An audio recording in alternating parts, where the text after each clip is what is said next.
Fatherland videos. Hey, shout out to the motherland. The beautiful black people still staying strong in their land out there. This one's dedicated to the brothers and sisters in the motherland. Yeah, our brothers and sisters. We're reading about our ancestors, brothers and sisters from the motherland and fatherland. We're reading about our ancestors and some of our cousins of our ancestors, some of our kinfolk. Maybe not specifically our ancestors, but some of our ancestors' kinfolks, because we all come from, yes, Lost Atlantis short stories.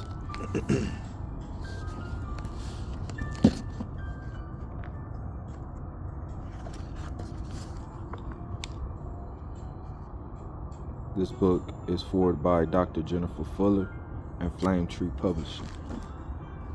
We're here on page 418. We're reading the lost story of Atlantis called The Outsider, written by Lucy Zhang. It's kind of cold out here, y'all, so I'm a little shivery, but hopefully I can pronounce these words good enough and the shivering won't I got a couple of layers of clothes on,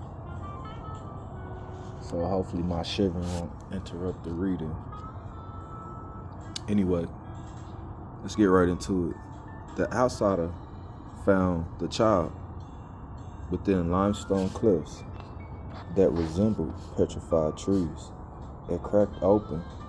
The limestone plucked the girl right out, carefully removing her from the jagged shell and chipped stone like prying lint from a wool sweater.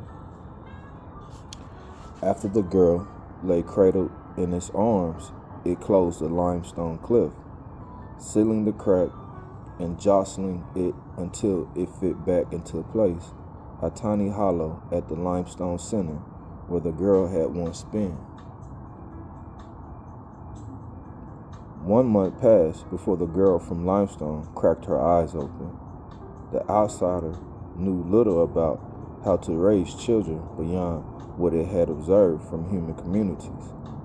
Children had to be fed, put to sleep, and occasionally taken outside to exercise so their bodies could maintain proper locomotive abilities. It gathered bundles of dandelions and blackberries and fed them to the girl. She ate whatever the outsider could scavenge, even the shells of eggs stolen from neglectful bird's nests. She followed the outsider on expeditions for water, her bare feet cushioned by surfaces of black dust that seemed to leak from the outsider's body, spreading across the ground in thick waves, thinning the further out it spread. She slept when the sky turned dark and woke with the sun, and already awake outsider sitting at the main table, curtains drawn close, the room dark, a mug of water held in its whisk of hands. Another month passed when the girl began to speak. "Where are your hands?" she asked, as they packed their few items in sacks and left their shelter for a new one.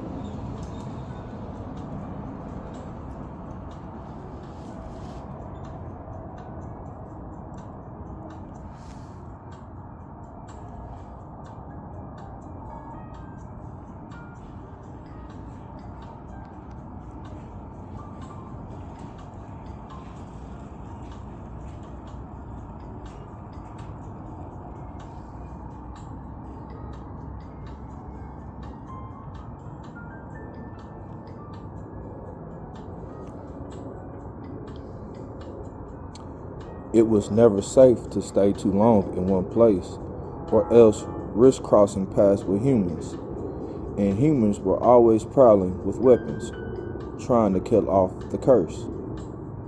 The outsider walked beside the girl, holding her hand so she wouldn't spring forward. She liked to chase after small critters, jumping at those that flew and stomping after those that crawled like lightning bolts streaking across the dirt. "What do you mean? I've got hands," the outsider replied. "But you've got no fingers," the girl said, poking at the clouds of black dust pulling out the outsider's wrist. "I don't need fingers to have hands." "Don't you?" the girl asked, staring skeptically at the dust swirled and spiraled. "Look, I could still hold you." The outsider lifted the girl into his arms, and she squealed as she clutched to his arm.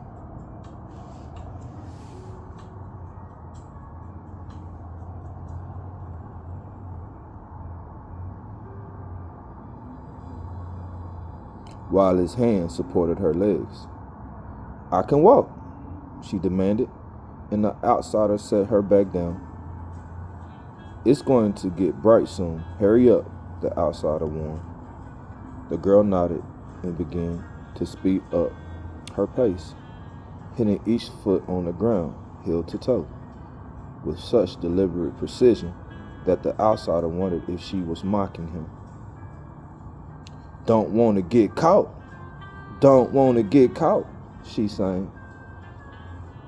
"No, you don't," the outsider affirmed, even though the girl would probably be fine under sunlight. Only the outsider's body risked evaporating under light. It was nearly impossible for the scattered particles to find their way back to the resembled into the cohesive structure. It had lost its head that way, a careless mistake, where rays struck its body from between the sparse branches of the warped tree. The outsider's head had disappeared like aerosols before the rest of its body could find refuge behind a boulder. It was, of course, able to reform a head within the remainder of its mass, manifesting from memory a neck, the curve from neck to skull, the sharp jut of a chin, and facial features extruded from the remainder of its coherent form. But the newly constructed head could not substitute a true head. It could not think, guide, or provide a voice of reason. The head could only stand in place. An illusion for onlookers in itself. So adapted to the emanation and so accustomed to making decisions without a brain and only a heart, the outsider occasionally forgot its head was not real. When the outsider lost his fingers to the sun, it didn't bother reconstructing them. Its particles had already filled in the gaps where its fingers had once been. Its hands more like foam of water, fluid and easily adapted to the current use case. The outsider didn't need precision anyway, not to pick up heavy things, not to pull the limestone girl along, not to protect the girl from wolves and prowl at night, not to snatch entire nests of eggs to cook for breakfast. "How are those people still fine under daylight?" the girl asked.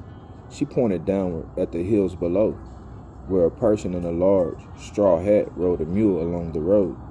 The sunrise had already begun to warm the ground and was brightening the lower fields of wheat crops and olive trees. "They must not be cursed," the outsider answered. "That's not fair. Curses should be for everyone."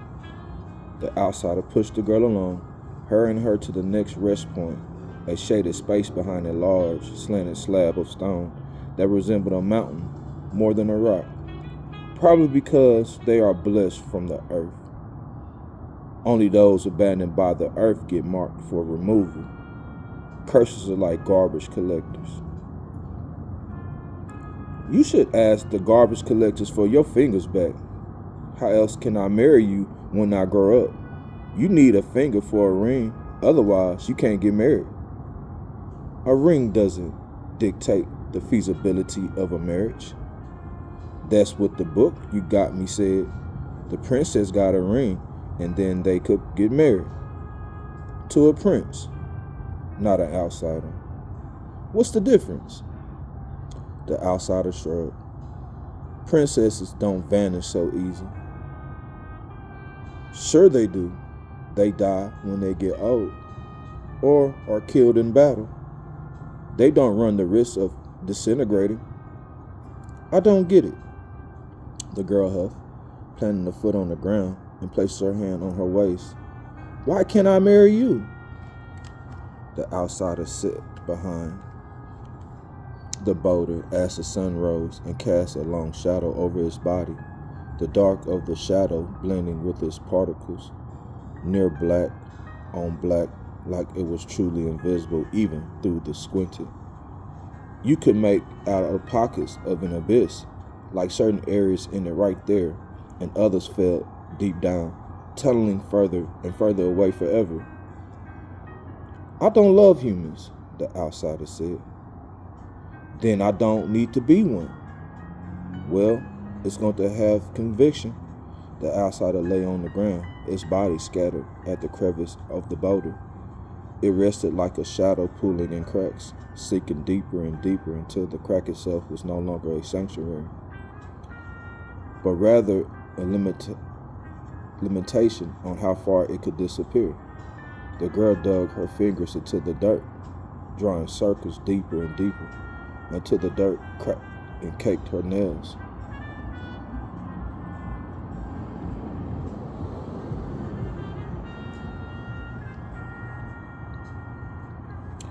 When she grew bored of drawing, she crawled to the edge of the boulder and picked her head out toward the fields. The sprinkling of houses, the sunlight, everything was moving.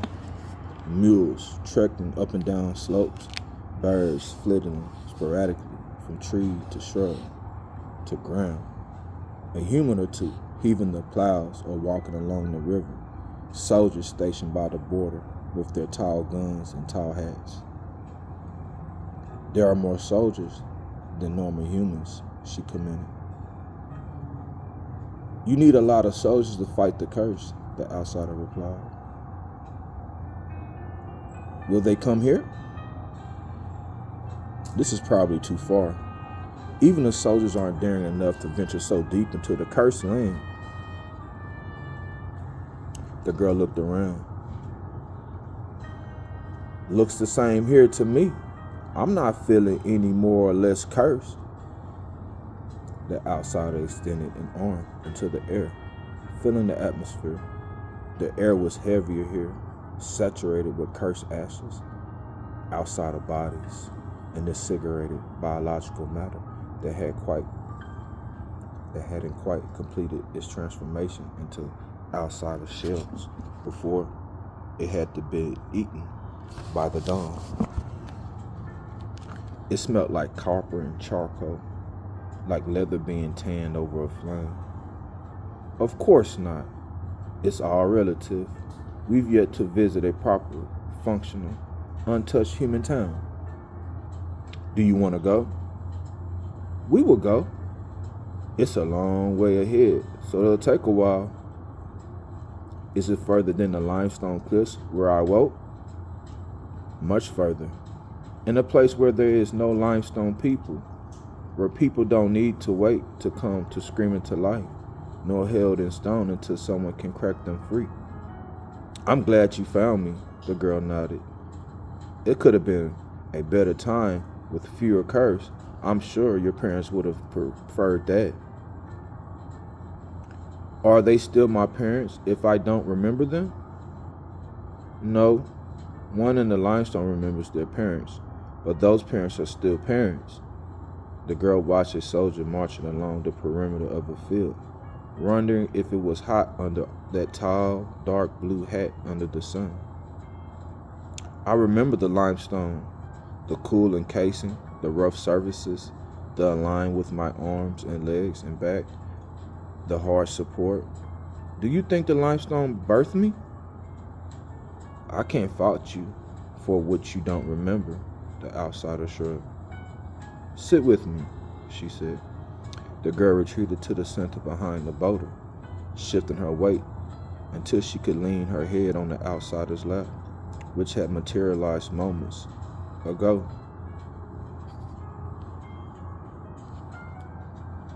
From the black particles like foam. "How do I become like you?" she asked, closing her eyes and stretching her neck from side to side. "Be born abandoned. Get cursed. Look at the sun too much, and even through its triggers, the curse. I think I'm 2/3 of they way.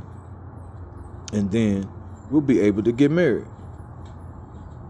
The outsider had to carry the girl over the most of the first mountain because the rocks were too slippery and steep for her to reach. It created a harness for his body, looping around her thighs and over her shoulders so she couldn't pull away. Like dry bark, it could have formed a stronger, tighter hold if more of its mass remained. But at present, there has to been to suffice. This girl napped. She was beginning to sleep for longer and longer hours, perhaps.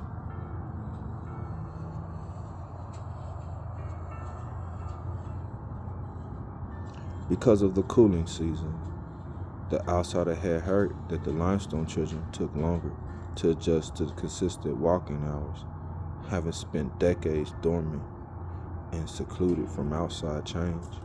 When the girl woke, it was only for several minutes, long enough the outsider could ensure ingested enough sufficient nutrition so her body could grow, but too short to hold their usual conversations.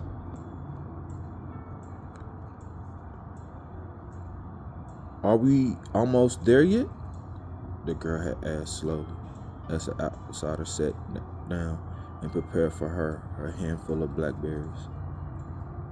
They had nearly made it around the highest slope, but the rocks remained too jagged and too long, like sharpened and studded walls that only plummet creatures to the bottom. "Almost," it said, but the girl had already fallen asleep and wrapped its particles and limbs around her as it continued the descent into the human town. It would never to hurry before it got too cold, as the town closed its entry during the winter when the curse was most contagious and humans most susceptible. The outsider continued to climb through the day and night, its body thickened like dunes flayed by the wind. When it finally made it to town, the trees bared their branches like limbs crumpled by winter, and the gates remained propped open for visitors.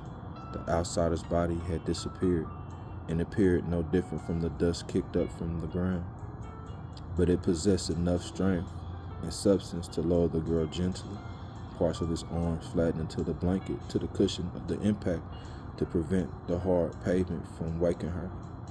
As the sun rose and the people began to emerge from their homes, the outsider watched and waited for someone to take her in.